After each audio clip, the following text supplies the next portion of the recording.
Hello everyone, welcome back to our YouTube channel. ಎಲ್ಲರೂ ಹೇಗಿದ್ದೀರಾ? ಎಲ್ಲರೂ ಚೆನ್ನಾಗಿದ್ದೀರಾ ಅಂತ ಅನ್ಕೋತೀನಿ. ತುಂಬ ದಿನ ಆದಮೇಲೆ ವ್ಲಾಗ್ ಮಾಡ್ತಾ ಇದ್ದೀನಿ.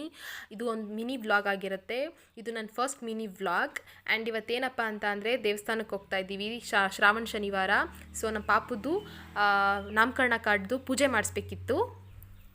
ಸೊ ಕೆಂಗಲ್ಗೆ ಹೋಗ್ತಾ ಇದ್ದೀವಿ. ಹೇಗೂ ಶ್ರಾವಣ ಶನಿವಾರ ಅಲ್ಲ, ಪೂಜೆ ಮಾಡಿಸ್ದಂಗೆ ಆಗುತ್ತೆ, ಹಾಗೆ ಪಾಪುದು ನಾಮಕರಣ ಕಾರ್ಡ್ದೆಲ್ಲ ಪೂಜೆ ಮಾಡಿಸ್ದಂಗೆ ಆಗುತ್ತೆ ಅಂತ ಬೆಳಗ್ಗೆನೇ ಹೋಗ್ತಾ ಇದ್ದೀವಿ. ಬೆಳಗ್ಗೆಯಿಂದ ಮಳೆ ಇದ್ದ ಕಾರಣ ಲೇಟಾಗಿ ಹೋಗ್ತಾ ಇದ್ದೀವಿ. ಫುಲ್ ರಶ್ ಇರುತ್ತೆ ಅಂತ ಗೊತ್ತು. ಸೊ ಆದರೂ ಹೋಗ್ತಾ ಇದ್ದೀವಿ, ನೋಡೋಣ ಅಲ್ಲಿ ಹೇಗಿರುತ್ತೆ ಅಂತ. ಅಂದ್ಕೊಂಡ್ವಿ, ಇವತ್ತು ಶ್ರಾವಣ ಶನಿವಾರ ಅಲ್ವಾ, ಸೊ ಆಬ್ವಿಯಸ್ಲಿ ರಶ್ ಇದ್ದೇ ಇರುತ್ತೆ. ರಶ್ ಇತ್ತಲ್ಲ, ಟೈಮ್ ಆಗುತ್ತೆ ಅಂದ್ಬಿಟ್ಟು ಸ್ಪೆಷಲ್ ಎಂಟ್ರಿಗೆ ಹೋಗೋಣ ಅಂತ ಹೋಗ್ತಾ ಇದ್ದೀವಿ. ಸ್ಪೆಷಲ್ ಎಂಟ್ರಿಗೆ 50 ರೂಪೀಸ್ ಒಬ್ರಿಗೆ ಚಾರ್ಜ್ ಮಾಡ್ತಾಯಿದ್ರು, ಬಟ್ ಟೈಮ್ ಇಲ್ದಿರೋ ಇರೋ ಕಾರಣ ಸ್ಪೆಷಲ್ ಎಂಟ್ರಿಗೆ ಹೋಗ್ತಾ ಇದ್ದೀವಿ. ಗಾಡಿಗೆಲ್ಲ ಪೂಜೆ ಆಯಿತು, ದೇವಸ್ಥಾನದೊಳಗಡೆ ಹಾಗೆ ಕೂತ್ಕೊಂಡ್ವಿ, ಬೇಗನೆ ದರ್ಶನ ಆಯಿತು. ಸ್ಪೆಷಲ್ ಎಂಟ್ರಿ ಬಂದ್ವಲ್ಲ, ಸೊ ಪೂಜೆ ಎಲ್ಲ ಮುಗಿಸಿ ಆಚೆ ಬಂದು ಬೊಟ್ಟಿಕ್ಕಿಸ್ಕೊಂಡ್ವಿ. ಇಲ್ಲಿಗೆ ವ್ಲಾಗ್ ಎಂಡ್ ಮಾಡ್ತಾ ಇದ್ದೀನಿ. ಬಾಯ್.